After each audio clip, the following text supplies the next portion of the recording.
The first one, I'm glad they listed this first one because it's one that I remember.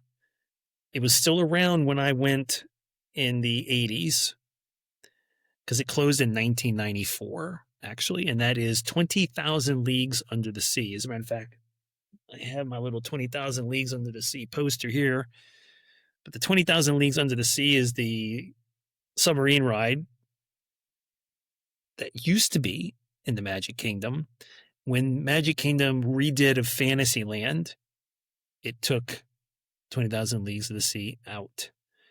As a matter of fact, if you ride the Little Mermaids attraction now in Fantasyland, that's about in the location where 20,000 Leagues Under the Sea is. As a matter of fact, you and I have talked about this before, that in the rock work of the queue for the Little Mermaid at Walt Disney World, you can find a little Nautilus embedded in the rocks as sort of an homage to the 20,000 Leagues Under the Sea attraction. The description was that it was an iconic, large-scale dark ride from the park's opening era with the unique Nautilus ride vehicle.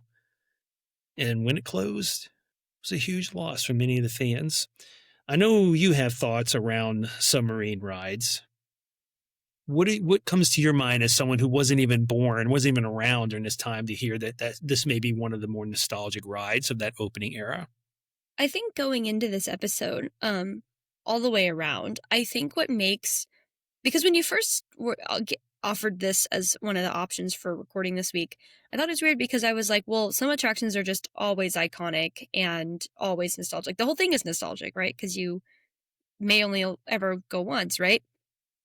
But I think what I am realizing is that what is iconic or nostalgic to someone who might have visited in the 70s is probably an attraction that reflects what was popular at the time or what was new at the time, right? I'm not sure if we're going to talk about the 2020s as a part of this conversation, but I think something that might be nostalgic to someone in the 2020s might be Tiana's Bayou Adventure because it opened in the 2020s, right?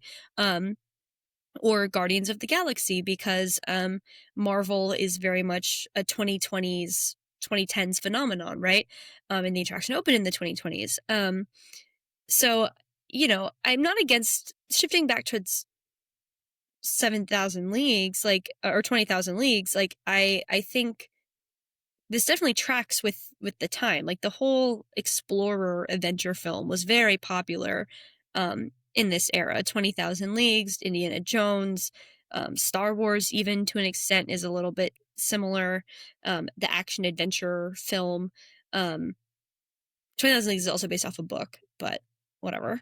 Yeah, I think that this tracks, and I'm almost a little bit sad that I wasn't able to experience it because I think it probably gives creepy vibes. Well, does it explain why I'm not? One. Well, does it explain why me wanting to ride the Nemo subs? It's a very different attraction, but I remember riding 20,000 Leagues Under the Sea, and that giant octopus or squid. This was a giant squid was attacking the thing. Yeah, it was nice. I'm legitimately afraid of the ocean and the ocean's animals. Like that, the ocean really freaks me out. Like the concept of the deep ocean really freaks me out. Right. I probably would not have done well in 20,000 Leagues. Well, the second